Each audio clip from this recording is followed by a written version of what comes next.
Hello defenders, in this lecture video we will be talking about the police customs on courtesy. When we talk about customs, these are the things that are being done in an organization, and these are the set of norms and standards practiced by members during social and other functions. Okay, during their social and other functions. Yeah, and when we talk about courtesy, these are the manifestation. It's a manifestation or expression or of consideration and respect for others. To make it short, that's actually showing off respect to others, most especially sa isang organization, showing off your respect towards your superiors. Okay?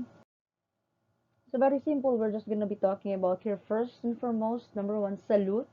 So for the information of everyone, salute is the usual greetings rendered by uniformed members upon meeting and recognizing a person entitled to a salute. So please do not forget that. Yan.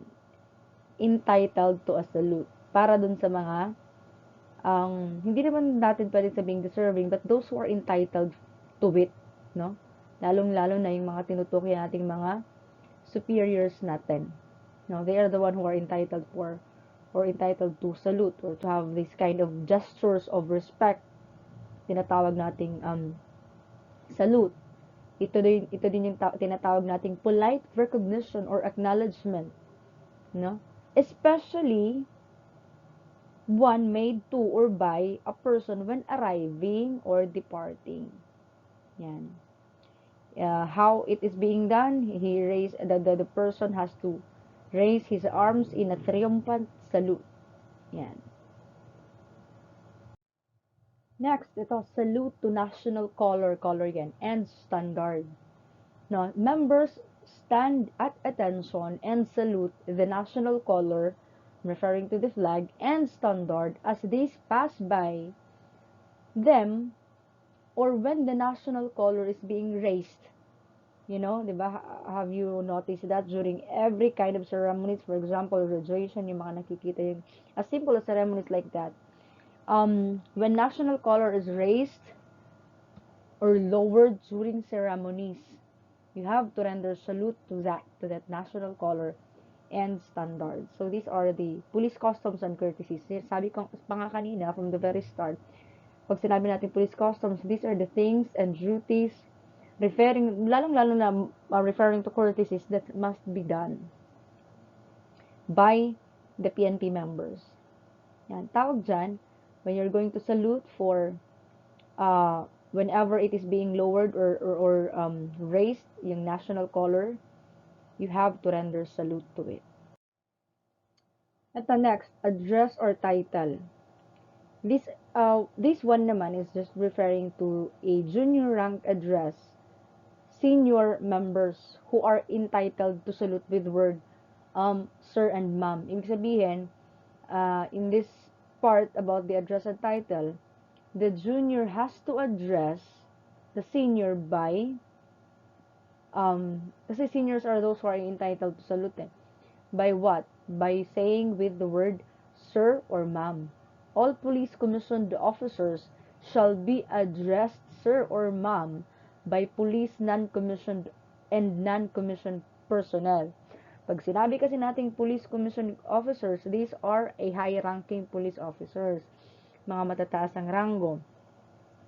Police non-commissioned officers and non-commissioned personnel, these are the PNP members who are in the lower ranks, no? From patrolman, patrolwoman up to or PO1 up to SPO4. Yan. Or yung new ranking right now, no? From patrolman or patrolwoman up until to Police Executive Master Sergeant or yung SPO4 dati. Okay? So, by knowing this, you have to know what are the rank classification in the PNP from patrolwoman or patrolman up to actually police general, not just up to the police colonel. No, it's up to police general. Next, courtesy calls.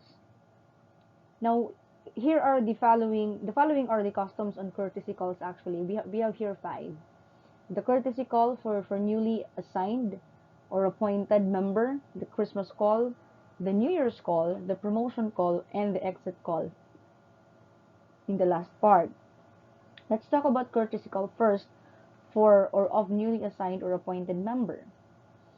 Now, this courtesy call, the PNP members who are newly appointed or assigned in a unit or command called on the chief of the unit or command and other key personnel as a matter of courtesy, as well as for accounting, orientation, and other purposes.